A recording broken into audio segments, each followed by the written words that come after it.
RCB team ಅನ್ನು ಮುನ್ನಡೆಸೋ ಧೀರ ನಮ್ಮ Kohli ಕಣಣ್ಣ. ABD batting ನೋಡಿ, ಎದುರಾಳಿ ಬೆವರು ನೋಡಿ, ನಮ್ಟೆ ಏಟಿಗೆ 2 ಸ್ಟೆಪ್ ಕುಣಿದೆ ಬಿಡೋಣ. ಸಿರಾಜ್ ಬೌಲಿಂಗ್ಗೆ ಎದುರಾಳಿ sold out, Maxwell Padikkal batting ಅಬ್ಬರ ಜೋರು ಗುರು.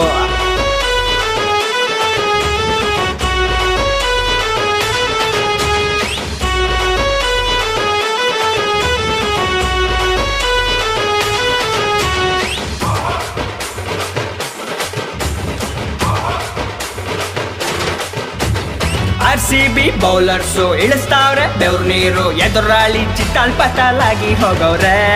RCB ಫೀಲ್ಡಿಂಗ್ಗೆ ಅಪೋಸಿಟ್ ಟೀಮ್ ಎಲ್ಲ ಅದರಿ ಅಲ್ಲಾಡಿ ಬೆಂಡಾಗೋಗವ್ರೆ. ಇದೇ ಖುಷಿಯಲ್ಲಿ ಬಾರ್ಸು ಟಮಟೆನ ಮನಸ್ಸೆಲ್ಲ ಫ್ರೀ ಬಿಟ್ಟು 3 ಟಮಟೆ ಬಿಟ್ಟು ಕರುನಾಡಿಗೆ ಟ್ರಾಫಿ ಫಿಕ್ಸು ಕಣಣ್ಣ ಈ ಸಲ.